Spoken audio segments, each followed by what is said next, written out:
2017 referendum on independence, led by President Masoud Barzani, saw overwhelming support from Kurdistan's voters. As the anniversary is commemorated, voices across the political spectrum highlight its symbolic weight and enduring place in Kurdish history. On September 25, 2017, the referendum was held in the Kurdistan region under the leadership of President Masoud Barzani. People of Kurdistan, with 92.7% of the vote, said yes to the independence of Kurdistan. In this regard, Hoshyar Sawili, head of foreign relations of the Kurdistan Democratic Party, told the Kurdish Globe, 8 years ago, the citizens of this part of Kurdistan, with an unmatched passion and with high hope and aspiration, went to the ballot boxes to determine the fate of themselves and future generations. They wanted, with the tip of their pens, to mark their rightful place on the map of the world. They wanted to secure a right that God Almighty, the United Nations, and every just and living conscience has granted them. They wanted to draw with the tip of their pens the border that would separate them from occupation, subjugation, and injustice. It was the first time the people of Kurdistan rose to shout freely and openly, from Zako to Kanakin, under the light of Baba Gurger's eternal flame, and say, "We want independence." It was the first time the people of Kurdistan, with one voice and one will, decided their future to secure the right of independence, a right enshrined in international law and even in the Iraqi constitution. A right that is recognized by 197 states and nations but denied to the Kurdish nation, making it the largest stateless nation in the world. There are states with fewer than 900 citizens and a land area of only 440 square meters, while the Kurdistan region alone has nearly 6.5 million people and a territory larger than 40,000 square kilometers. Rashid conveyed, "On September 25, 2017, we held the referendum, and more than 93% of Kurdistan's population voted for independence. Yet once again, treachery, the tragedies of Kurdish history, and the blood of independence were betrayed."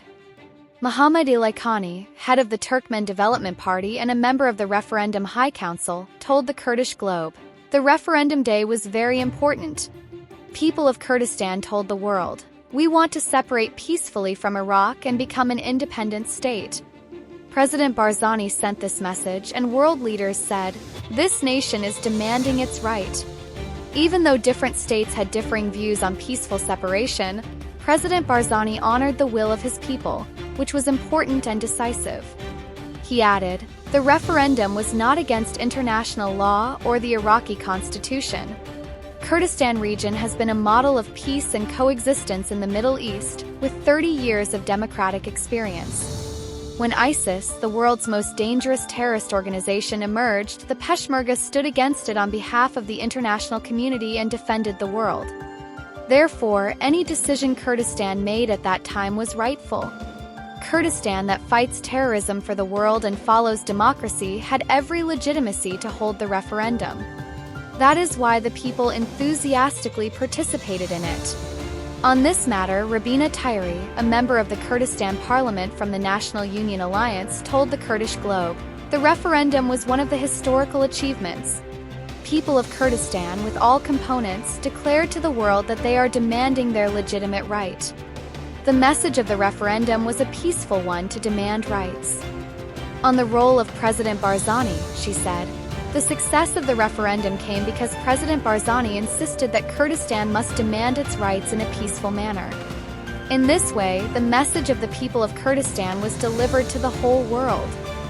Regarding the participation of different communities in the referendum for Kurdistan's independence, Rabina Tayri said, "In the achievement of the referendum, like other achievements, all communities, especially the Chaldeans, Syriac and Assyrian, fully supported it.